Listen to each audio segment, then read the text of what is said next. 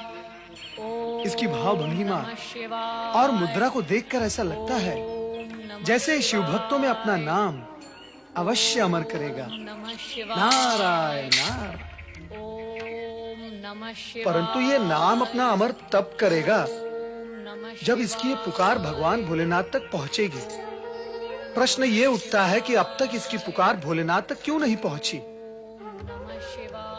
यहाँ प्रश्न उठाने से क्या लाभ होगा नारद? प्रश्न तो वही उठना चाहिए जहाँ भगवान भोलेनाथ विराजमान हो।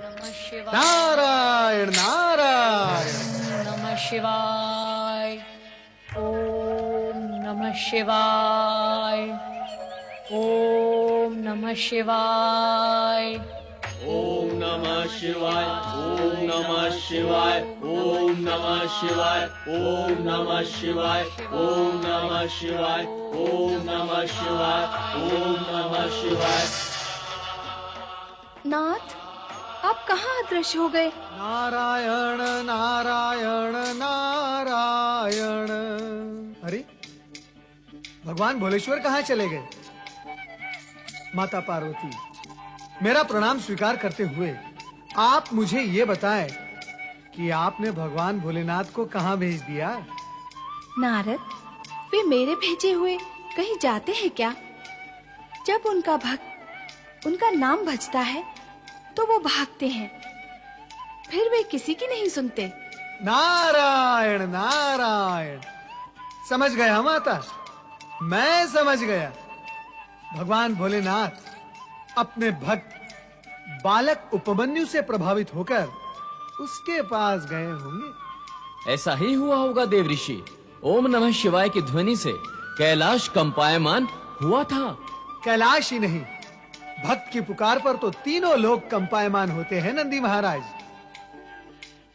ये निश्चित ही बालक उपमन्यु की भक्ति का प्रभाव था। मैं तो यहाँ आया था भोलेनाथ के दर्शन के लिए, किंतु वो चले गए अपने भक्त को दर्शन देने के लिए। तो अब क्या करोगे नारद? वहीं जाऊंगा जहां भगवान गए हैं और उनके शेष दर्शन करूंगा। शेष दर्शन अर्थात ये माता, आपके दर्शन से भगवान भोलेनाथ के आधे दर्शन तो हो जाते हैं, जो कि हो गए हैं, और अब मैं वहां जा रहा हूं जहां भोलेनाथ गए हैं, और अब वहीं जाकर उनके शेष आधे दर्शन कर लूंगा। नारद, ऐसा भी तो होता होगा कि केवल भोलेनाथ के दर्शन कर लेने से मेरे भी आधे दर्शन हो जाते होंगे। नहीं माता नहीं, ऐसा सर्वथा नहीं होता। माता, ये सत्य केवल एक मार्गी यात्रा करता है। एक मार्गी यात्रा कैसी होती है नारद? माता, आपके दर्शन से भोलेश्वर के दर्शन तो हो जाते हैं, परंतु उनके दर्शन से आपके दर्शन कदापि नहीं होते। पर क्यों? वो इसलिए माता कि आप शक्ति हैं और वो शिव। मूल प्रेरणा स्रोत तो आप है, नारी ही तो मूल प्रेरणा होती है। नारद, तुम तो बाल ब्रह्मचारी हो, तुम्हें ये नारी ज्ञान कब और कहां हो गया? यदि कोई विचार है विवाह का, तो कन्या देखी जाए तुम्हारे लिए। शिव शिव शिव शिव शिव शिव। नारायण नारायण।